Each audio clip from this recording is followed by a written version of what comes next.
आज हम प्रजामंडल पढ़ेंगे।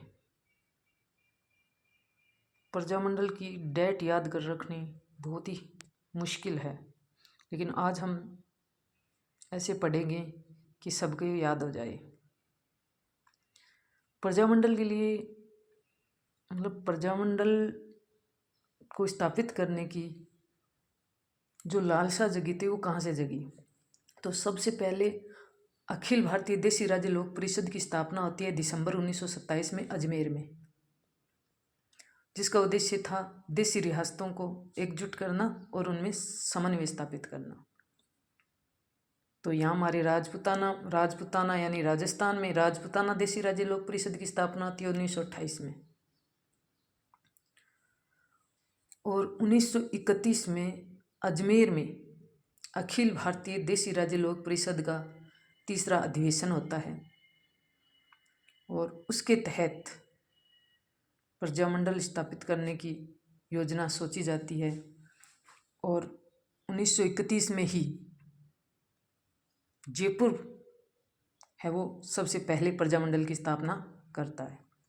तो इसके लिए मैं सबसे पहले सबकी डेट लिख देती हूँ।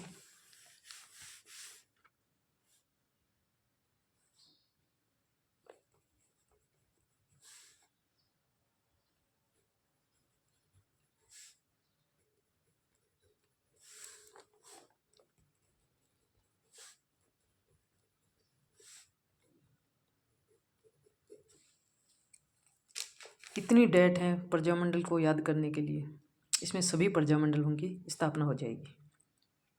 तो सबसे पहले सबसे बड़ी क्या है, यानी राजधानी। तो सबसे पहले राजधानी प्रजामंडल की स्थापना करेगा, तो सबसे पहले जयपुर में प्रजामंडल की स्थापना होती है।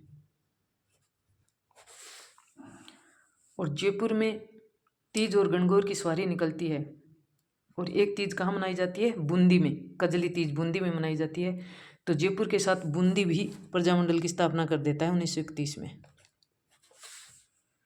उसके बाद में 1934 में होती है मारवाड़ और हाड़ौती प्रजामंडल की स्थापना।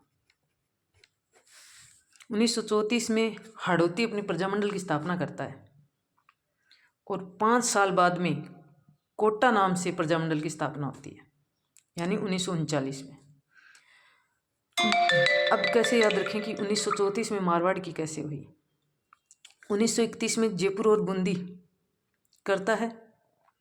जयपुर में गणगौर की सवारी निकाली जाती है और तीज की सवारी निकाली जाती है। तो मारवाड़ ये सोचता है कि वहाँ तो गणगौर की सवारी निकलती है, इससे पहले मैं तो गुड़ला त्यौहार भी तो मनाता हूँ, तो मुझे भी प्रजामंडल की स्थापना करनी चाहिए। ये मैं याद करने के लिए बता रही हूँ कि ऐसे याद रख सकते हैं। तो गुड़ला त्यौहार मनाता है वो, तो फिर 34 में मारवाड़ प्रजामंडल की स्थापना हो जाती है और साथ में हाड़ौती प्रजामंडल की स्थापना हो जाती है। फिर आता 1936। 1936 में बीकानेर और धौलपुर प्रजामंडल की स्थापना होती है, यानी बीडी नहीं, बीडी। बीकानेर और धौलपुर, बीडी से याद रखो, बीकानेर धौलपुर, बीडी, बीकानेर धौलपुर की स्थापना होती है 1936 में। फिर 1938। अब 1938 में सबसे ज़्यादा प्रजामंडलों की स्थापना होती है। क्यों?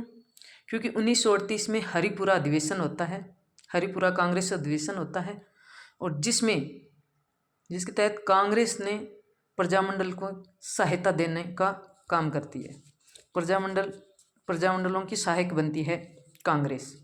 तो जाहिर है कि प्रजामंडल की स्थापना 1938 में सबसे ज़्यादा होगी। तो 1938 में सबसे ज़्यादा प्रजामंडल, यानी कि 5 प्रजामंडलों की स्थापना होती है। सबसे पहले मेवाड़ प्रजामंडल 24 अप्रैल 1938 को होती है। उसके बाद में मेवाड़ से अलग शाहपुरा, मेवाड़ से अलग शाहपुरा होता है, वो शाहपुरा प्रजामंडल की स्थापना होती है। उसके बाद में 3 पूर्वी राजस्थान के आते हैं, भरतपुर, अलवर, करौली, नहीं, अलवर, भरतपुर, धौलपुर और करौली। उसके बाद में 1939 में हाड़ौती प्रजामंडल 1934 में करता है, और 5 साल बाद में 1939 में कोटा प्रजामंडल के नाम से स्थापित करता है। कोटा, कैसे कोटा और कैसे किशनगढ़, कोटा किशनगढ़, और तीसरा है सिरोही। कोटा किशनगढ़ सिरोही 1939 में, कोटा किशनगढ़ सिरोही। कोटा को वैसे याद रख लो कि हाड़ौती प्रजामंडल की स्थापना करता है 1934 में, और 5 साल बाद यानी 1939 में कोटा नाम से प्रजामंडल की स्थापना होती है। और फिर 1939 में ई नाम के 2 यानी किशनगढ़ और सिरोही प्रजामंडल की, यानी ई नाम यानी की, जैसे की और शी, ऐसे याद रख लो थोड़ा बहुत। ऐसे किशनगढ़, कोटा और सिरोही की प्रजामंडल की स्थापना होती है। फिर 1942 में बांसवाड़ा से कुशलगढ़ अलग होता है, एक ठिकाना है, और कुशलगढ़ अपने प्रजामंडल की स्थापना कर देता है 1942 में। अब बांसवाड़ा ये सोचता है कि ये कल हमारे से अलग हुआ है कुशलगढ़, और इसने प्रजामंडल की स्थापना कर दी, तो मैं पीछे क्यों रहूं। तो 1943 में बांसवाड़ा प्रजामंडल की स्थापना हो जाती है। 1944 में तो फेमस है ही डूंगरपुर प्रजामंडल, जो हर किसी को याद रहता है। और 1945 में जैसलमेर व प्रतापगढ़ प्रजामंडल की स्थापना होती है। और 1946 सबसे लास्ट में झालावाड़ आता है। तो सबसे लास्ट 1946 में झालावाड़ प्रजामंडल की स्थापना होती है, क्योंकि ये सबसे नवीन रियासत झालावाड़ है। तो झालावाड़ प्रजामंडल की स्थापना सबसे लास्ट में 1946 में होती है। Thank you.